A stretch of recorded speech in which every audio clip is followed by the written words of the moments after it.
Subhanallah, inilah karomah luar biasa Syekh Nawawi Al-Bantani yang menggemparkan dunia dan makamnya tidak bisa digusur alat berat.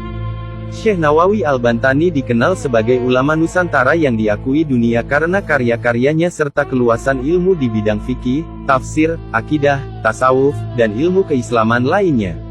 Karena kealiman dan keluhuran akhlaknya, Allah Subhanahu wa Ta'ala banyak memberikan karomah luar biasa kepadanya. Syekh Nawawi Al-Bantani lahir di Tanara Serang, Banten, pada tahun 1230 Hijriah atau 1813 Masehi. Beliau wafat di Mekah, pada tahun 1314 Hijriah atau 1897 Masehi. Dahulu, beliau adalah seorang ulama Indonesia yang menetap di Makkah, Arab Saudi, dan juga pernah menjadi imam besar di Masjidil Haram Makkah. Karena kemasyhurannya, Syekh Nawawi Al-Bantani kemudian dijuluki sebagai Sayyid Ulama Al-Hijaz yang berarti pemimpin ulama Hijaz, Al-Imam Al-Muhakkik wa Al-Fahama Al-Mudakik yang berarti imam yang mumpuni ilmunya, A'yan Ulama Al-Qon Al-Ram Asyarli Al-Hijrah yang berarti tokoh ulama abad 14 Hijriah, dan Imam Ulama Al-Haromain yang berarti imam, ulama dua kota suci. Berikut beberapa karomah luar biasa Syekh Nawawi Al-Bantani. Karomah yang pertama, yaitu menjadikan telunjuknya sebagai lampu.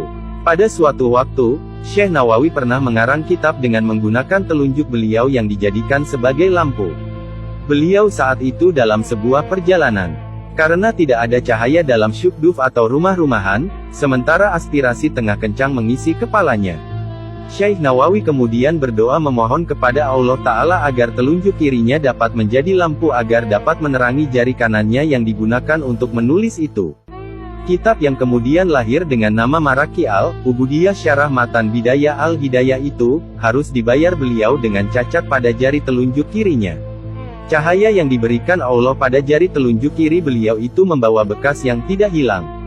Karomah yang kedua, yaitu melihat Ka'bah dengan telunjuknya. Karomah beliau yang lain juga diperlihatkannya di saat mengunjungi salah satu masjid di Jakarta yakni Masjid Pekojan. Masjid itu dibangun oleh salah seorang keturunan cucu Rasulullah yaitu Sayyid Utsman bin Agil bin Yahya Al-Alawi. Masjid itu ternyata memiliki kiblat yang salah. Padahal yang menentukan kiblat bagi masjid itu adalah Sayyid Utsman sendiri. Kemudian, Sayyid Utsman kedatangan anak remaja yaitu Syekh Nawawi yang menyalahkan arah kiblatnya, kemudian kagetlah Sayyid Utsman. Debat argumen pun lalu terjadi. Saat kesepakatan tak bisa diraih karena masing-masing mempertahankan pendapatnya dengan keras, Syekh Nawawi meletakkan tangan kirinya ke bahu Sayyid Utsman, dan tangan kanannya menunjuk sesuatu. Kemudian, terlihatlah Ka'bah secara jelas tembus pandang dan menjadi bukti kalau kiblat Masjid Sayyid Utsman itu salah. Alhasil, Sayyid Utsman lantas tertakjub dan merubah arah kiblat masjid. Karomah yang ketiga, yaitu makamnya tidak bisa digusur dan mayat masih utuh. Dahulu, pernah makam Syekh Nawawi di Mallah, Arab Saudi akan dibongkar untuk kepentingan pelebaran jalan. Namun anehnya, alat berat yang digunakan untuk membongkar makam tersebut malah rusak. Beberapa kali upaya penggusuran makam Syekh Nawawi dilakukan, namun selalu gagal. Ketika dipaksa dibongkar, pernah para pekerja kaget karena ternyata di dalam makam tersebut ada orang yang sedang sujud. Akhirnya makam Syekh Nawawi tidak jadi dibongkar, dan akhirnya hanya dibuatlah jalan layang. Memang, telah menjadi kebijakan pemerintah Arab Saudi bahwa orang yang telah dikubur selama setahun kuburannya harus digali. Tulang belulang si mayat kemudian diambil dan disatukan dengan tulang belulang mayat lainnya. Selanjutnya, semua tulang itu dikuburkan di tempat lain di luar kota.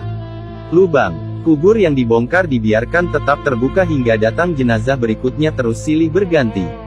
Kebijakan ini dijalankan tanpa pandang bulu. Siapapun dia, mau pejabat atau orang biasa, saudagar kaya atau orang miskin, sama terkena kebijakan tersebut. Hal ini juga bertujuan untuk menghemat area pemakaman yang terbatas dan sempit. Alhasil, kebijakan ini juga menimpa makam Syekh Nawawi. Dahulu setelah kuburnya genap berusia 1 tahun, datanglah petugas dari pemerintah kota untuk menggali kuburnya. Tetapi yang terjadi adalah hal yang tak lazim. Para petugas kuburan itu tak menemukan tulang belulang seperti biasanya. Yang mereka temukan adalah satu jasad yang masih utuh. Tidak kurang satu apapun, tidak lecet atau tanda-tanda pembusukan seperti lazimnya jenazah yang telah lama dikubur. Bahkan kain putih kafan penutup jasad beliau tidak sobek, masih harum dan tidak lapuk sedikit pun. Tentu saja kejadian ini mengejutkan para petugas. Mereka lari berhamburan mendatangi atasannya dan menceritakan apa yang telah terjadi. Setelah diteliti, sang atasan kemudian menyadari bahwa makam yang digali itu bukan makam orang sembarangan. Langkah strategis lalu diambil. Pemerintah melarang membongkar makam tersebut. Jasad beliau lalu dikuburkan kembali seperti sedia kala. Hingga sekarang, makam beliau tetap berada di pemakaman Mala Mekah. Subhanallah. Karomah yang kelima, yaitu mengeluarkan buah rambutan dari tangannya. Dahulu, di kota suci Mekah Syekh Nawawi mendirikan tempat mengajar atau sekolah dengan murid yang lumayan banyak. Di suatu hari beliau menerangkan kepada para santri-santrinya. Syekh Nawawi berkata, sunnah Islam kalau berbuka puasa itu hendaknya memakan yang manis-manis terlebih dahulu. Kalau di sini terdapat buah kurma, di tempatku ada yang tidak kalah manisnya dengan kurma. Santri-santri berkata dan bertanya, betul Syekh, kalau di tempat kami kurma, lalu bagaimana dengan tempat Syekh yang tidak tumbuh buah kurma? Syekh Nawawi berkata, sebentar. Syekh Nawawi langsung menyembunyikan tangannya ke belakang tubuhnya. Santri-santri pun sangat heran apa yang dilakukan gurunya tersebut dan terdengar di telinga para santri-santri suara seperti orang yang sedang mengambil buah-buahan dari pohonnya. Kemudian, Syekh Nawawi menyuguhkan buah rambutan yang persis seperti baru diambil dari pohonnya. Santri-santri pun sangat terheran-heran dengan apa yang dilakukan oleh gurunya tersebut. Nah ini yang aku makan pertama ketika berbuka puasa di tempatku, silakan dicicipi. Kata Syekh Nawawi sambil membagikannya kepada para santri di kelasnya mengajar. Para santri pun langsung mencicipi dan sangat menikmati kemanisan buah rambutan yang diberikan gurunya itu.